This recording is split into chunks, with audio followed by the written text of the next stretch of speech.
4 वर्ष भयो घरबाट ढाड, आज पनि काभ्रे सम्झिँदा मन रुन्छ साँच्चै। मेरो नाम सागर गौतम, ममै लेखिएको कथा। काभ्रे पलाञ्चोक मैको आँगन अझै बस्छ मनभित्रै कता कता।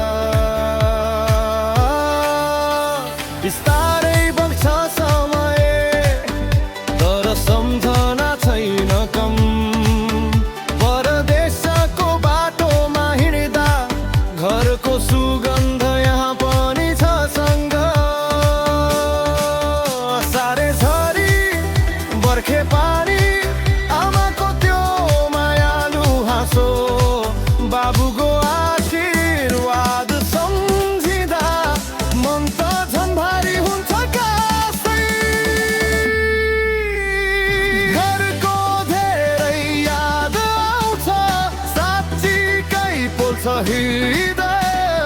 देशले हामीलाई बोलाएन, बाध्य भएर विदेश पुगे। नेता जातिले देश लुटे, युवालाई बनायो यात्री। हामी जस्ता हजार सपनी बोक्दै रहेका छन् विदेशी सिमाना काटी।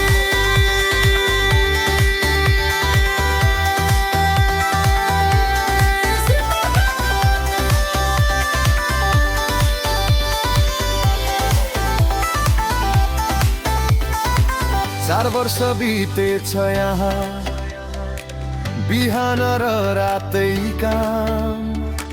न त मेरो गाउँको हावा छ, न त साथीहरूको नाम।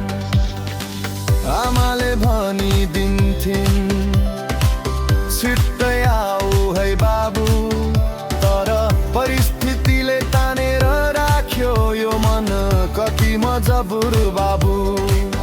कति रात रोए एक्लै घर सम्झेर परदेशको कास।